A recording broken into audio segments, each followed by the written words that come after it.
Fala galera, professor Marcos aqui. Nesse vídeo e numa sequência de outros vídeos eu vou demonstrar para vocês como compreender a utilização de uma das formas de representar algoritmos computacionais na área da informática, obviamente, né?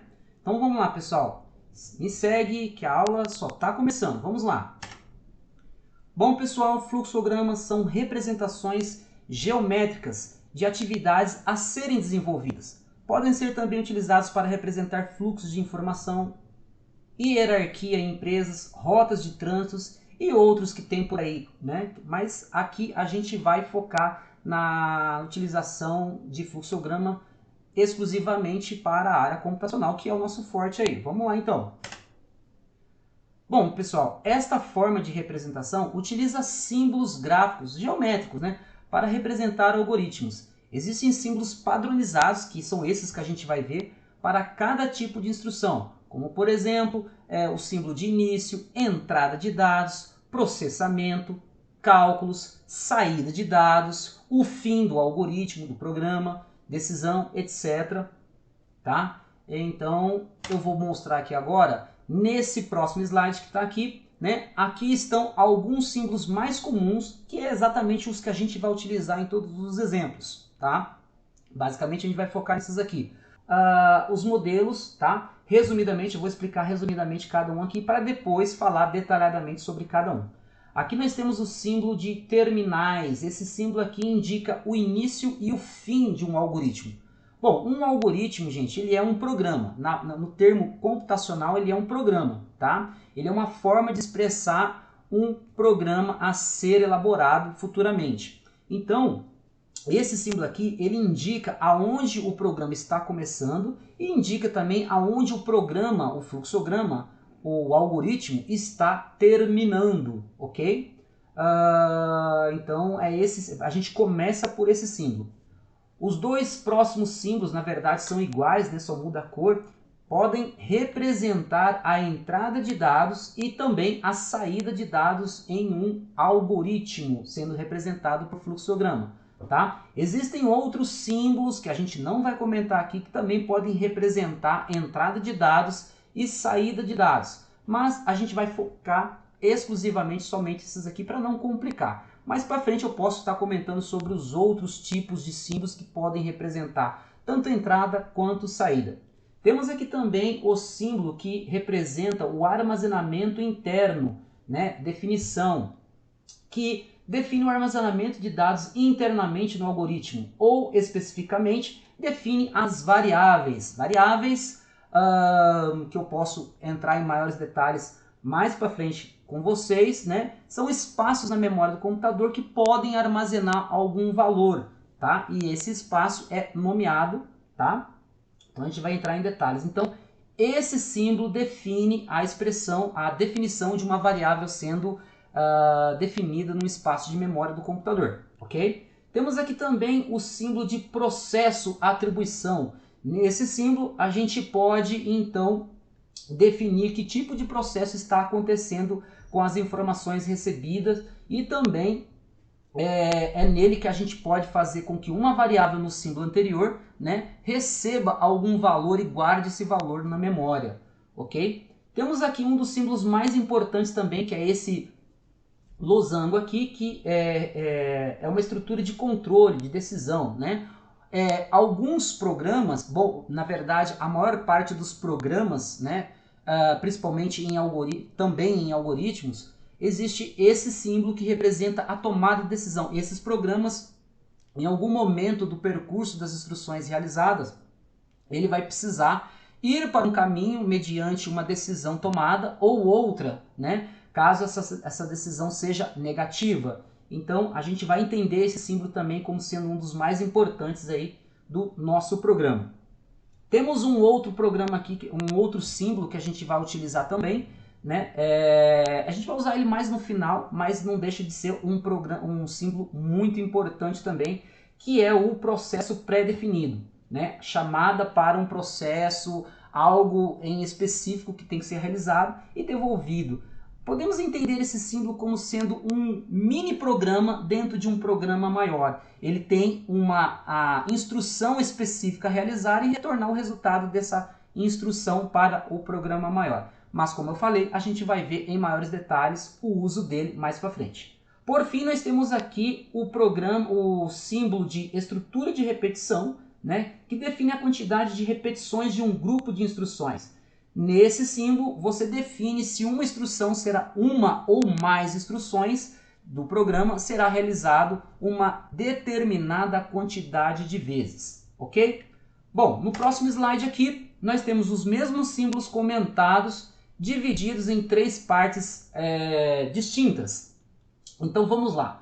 Na explicação de fluxo do algoritmo sendo representado por fluxograma na área computacional, vamos utilizar a programação estruturada. Bom, gente, a programação estruturada é a mais utilizada para explicar algoritmos e fluxograma, né?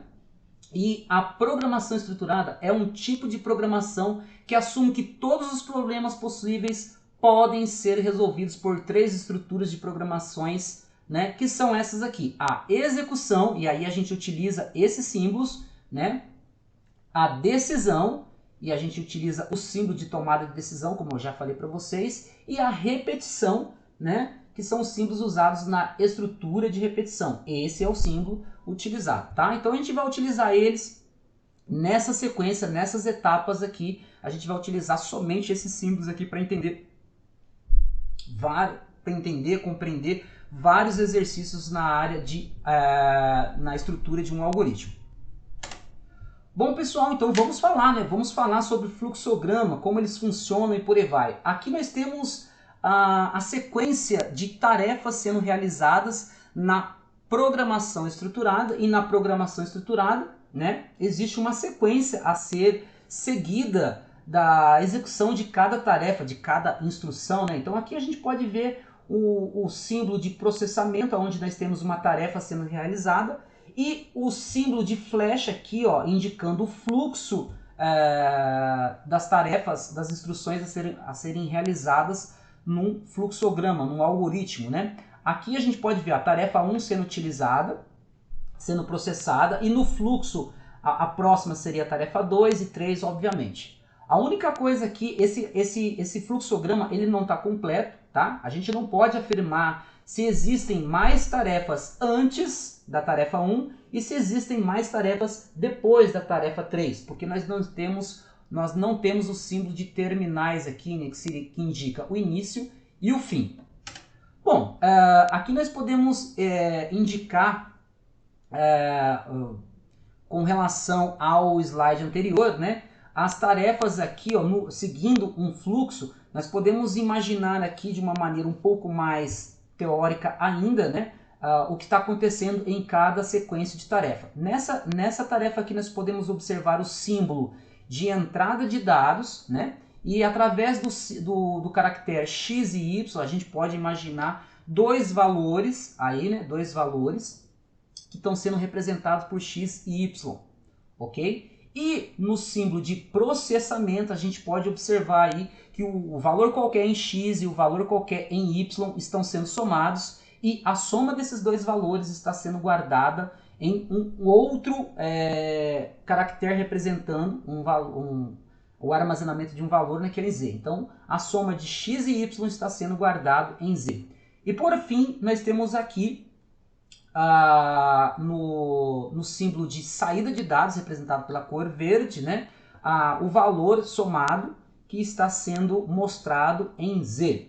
E de novo eu falo, não podemos afirmar que existem outras instruções, nesse exemplo, que existem outras instruções antes de x e y aqui, né, e depois de Z aqui, tá? Porque não temos os terminais aqui de início e fim. Bom, então para poder indicar se existe ou não informações antes e depois, agora a gente coloca os terminais de início e de fim, e aí a gente finaliza o nosso programa, né? Onde ele começa aqui por essa primeira instrução, porque tem um início, e aí temos a primeira instrução a ser realizada, que é a entrada de dados. Temos o processamento e a atribuição, né, desse símbolo de processamento, e a saída de um valor qualquer, né, que representa a saída, por exemplo, se fosse um programa no monitor do computador, ok? Após a exibição desse valor, nós temos o programa sendo encerrado no terminal de fim. Então, basicamente, pessoal, é assim que funciona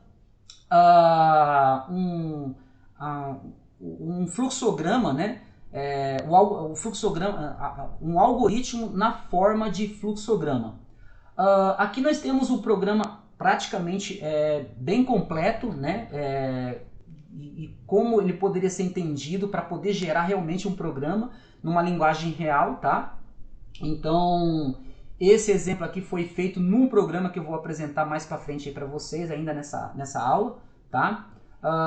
Então aqui está mais completo mesmo, ó. Nós temos aqui esse programa, ele mostra que em vez de início, ele mostra a principal, né, que seria aonde o programa está começando. E aí, seguindo o fluxo, nós temos aqui o símbolo de declaração, né, que seria a declaração das variáveis constantes. Variáveis e constantes, a gente vai falar sobre isso, tá, gente? Deve-se definir o tipo da variável também. Então aqui, ó, eu estou definindo 3 espaços na memória, que seriam x, y e z. E aqui nós estamos definindo o tipo de informação que pode ser guardado nesses espaços de memória nomeados como x, y e z. No caso aqui, o valor a ser guardado deve ser um número, e esse número tem que ser inteiro, né? Na matemática a gente viu que o inteiro seria um número que não tem frações, que não tem casas decimais, ok? Então eu posso guardar o valor 1, eu posso guardar o valor 5, 10, mas não posso guardar, por exemplo, 2,5, né, 2,5, ok? Então aqui, ó, nós temos o outro símbolo de processamento ou atribuição, certo? Nesse caso aqui, atribuição, nós temos aqui o x recebendo, né, guardando no espaço de memória x o valor 10, e na sequência do fluxo nós temos y recebendo o valor 5, certo? E por fim nós temos o processamento e atribuição. Então aqui nós temos a atribuição em z do processamento da soma de x com y sendo guardado em z. Ou seja, seriam 10 mais 5, nós temos 15 sendo guardado no espaço de memória z. E por fim, ainda seguindo o fluxo, nós temos aqui o símbolo de saída de dados, certo? Que seria a amostragem do valor guardado em z e por fim o fim. Podemos observar aqui que não existe uma entrada de dados, então aqui a gente está caracterizando que uma entrada de dados no programa é uma entrada vinda de fora, externamente, né, onde o usuário está colocando essa informação. Aqui nós temos um valor que está pré-definido, né, ele está entrando aqui no espaço de memória X, mas ele foi definido dentro do programa, no processamento. Então não é caracterizado uma entrada de dados, ok? E aqui nós temos então o exemplo, né, gente, completo de um programa. E esse programa a gente vai utilizar num software que eu vou apresentar aqui agora para vocês. Então vamos lá. Pessoal, o programa que eu vou utilizar para representar aquele programa completo em fluxograma é o Flowgorant, tá? Esse programa é desenvolvido e temos por uma empresa, o site oficial do Flowgorant, né? Basicamente, se você entrar no Google e escrever o nome dele, o primeiro resultado aqui vai ser a página oficial do programa, e também temos a parte de download do programa que pode ser disponibilizado em todas as plataformas, seja o Windows, 64 bits, 32 bits e também em outras plataformas como Linux e Mac, certo? Ele também pode ser disponibilizado nessas versões aí, tá? Para essas plataformas também. Aqui nós temos o download para o Windows, tá? 64 bits, que é a versão do meu sistema operacional. Clica aqui, você baixa ele e instala. Basicamente é executar o programinha de instalação, avançar, certo? Aqui tem ele para Mac, Windows, Mac Linux, tá bem? Tá? Para quem utiliza Linux ou Mac, pode baixar ele também para esses sistemas operacionais. Clicou, baixou, avançou, instalou. Ele vai ficar aqui então em iniciar, na letra F aqui, ó, você vai encontrar o Flowgorant, ok? Então, executando o Flowgorant, essa é a cara do programa. Eu vou mostrar agora para vocês como funciona esse programa. Ele é bem simples de se utilizar. Então nós temos, como eu falei para vocês, nós temos aqui os terminais de início e fim de um programa, certo? Eu vou dar um zoom maior aqui para vocês enxergarem melhor, tá? E aí nós temos o fluxo entre o início e o fim. E dentro desse fluxo aqui você vai adicionando as tarefas, né? As entradas de dados e por aí vai. Então a gente viu lá que aquele programa ele faz uma simples soma, né? Uma operação aritmética de adição que soma dois números, ok? Então eu vou clicar aqui e ao clicar nessa flechinha que é o fluxo, ele mostra esse painelzinho aqui de opções. E o que a gente quer fazer agora é declarar as variáveis que vão guardar valores na memória. Então a gente vai utilizar aqui o símbolo de declaração, né? Ó, variáveis, declaração. Então ao clicar aqui ele aparece e aí com ele aparecendo basta clicar nele 2 vezes e essa caixinha vai aparecer para que você dentro dele adicione as variáveis, ou seja, os espaços na memória do computador. Então eu vou criar aqui a variável x, vírgula, y, vírgula, z. Não há necessidade de você colocar os caracteres em maiúsculo, tá, gente? Eu que preferi colocar em maiúsculo.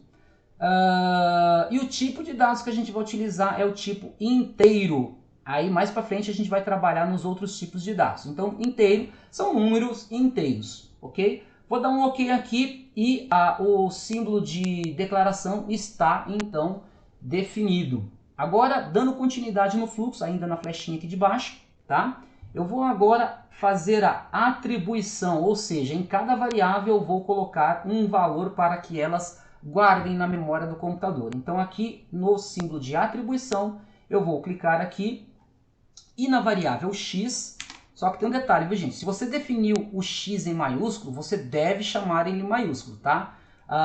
Basicamente é case sensitive, as linguagens de programação trabalham com variáveis em case sensitive, ou seja, ele faz diferença de maiúsculos e minúsculos e a gente deve acostumar a seguir isso também em fluxograma. Então, x recebe o valor 10, então a expressão que ele vai receber, ó, certo? É o valor 10 que será guardado em x. Dei um OK aqui. A próxima instrução também de atribuição é o y, que recebe 5. Prontinho. E por fim, o processamento, então aqui em atribuição, nós temos aqui o processamento que z recebe x, o valor que está guardado em x, mas o valor que está guardado em y. Simples assim, pessoal. Dei um OK. Nós temos aqui z recebe a soma do que está em x e do que somado ao que está em y. No caso aqui, 15, né? 10 mais 5, 15. Por fim, pessoal, o programa aqui já faria o cálculo para nós. Porém, esse programa, né, se ele fosse compreendido para fazer numa linguagem real, esse programa ele só processaria, mas não mostraria para o usuário a informação do resultado do cálculo. Então agora aqui, ó, no símbolo de escrever aqui, ó, que define uma saída, né, ó, ler é entrada, escrever é saída, ok? Ele escreve na tela aquilo que a gente quer que ele mostre como resultado do processamento. Então, escrever, certo? E em escrever a gente simplesmente coloca o Z, tá? Para simplificar a coisa. Eu poderia adicionar um texto junto, certo? Mas isso eu vou falar mais para frente, tá? No momento aqui eu quero que ele escreva o resultado que está guardado em Z. Então vou dar um OK aqui e nós temos a finalização do nosso programa. Agora vem a fantástica funcionalidade do programa Flowgoring, né? Além de representar em fluxograma, ele também pode debugar, ou seja, executar isso daqui e ver se esse algoritmo realmente funciona e se ele traz exatamente aquilo que a gente espera que ele traga, ok? Ele tem aqui um botãozinho de execução que vai executar as tarefas uma a uma a partir do início até o fim, tá? E aí a gente tem como fazer um teste de mesa se tudo está funcionando completamente. Então eu vou dar um iniciar aqui, um executar aqui, né? E aí nós podemos observar aqui, ó, tá? Que ele executou perfeitamente toda essa instrução aqui, trazendo para nós o valor 15, tá? Agora, se eu quisesse realizar isso aqui por etapas, porque ele foi rapidamente, né? Ele passou por todos esses processos aqui e nos deu o que era para ser feito, né? Escrever na tela, no monitor, o valor da soma dos outros dois valores. Vamos fazer novamente isso daqui, mas dessa vez passo a passo. Vou fechar aqui, certo? E vou executar esse botãozinho aqui, ó, que é executar passo a passo toda a estrutura. Então eu clico nele, ele então chega aqui e define, né, e coloca na memória do computador, que é a tal da memória RAM do computador. Ele coloca lá no espaço daquela memória, ele coloca um espaço nomeado como X, outro como Y e outro como Z, tá? E esses espaços estão lá esperando para guardar alguma coisa. Então, dando o próximo passo, nós podemos então ver que o programa vai lá no espaço nomeado como X e guarda o número inteiro 10 lá dentro. Dando o próximo passo, temos aqui o Y, o espaço na memória Y, que guarda o valor inteiro, número 5. Próximo passo, temos Z, que recebe, né, que guardamos nesse espaço de memória, a somatória de X e Y, no caso 10 mais 15. E por fim, o próximo passo, que ainda não escreveu no monitor, ó, quando ele for executado, ele escreve o valor de Z na tela. Então, quando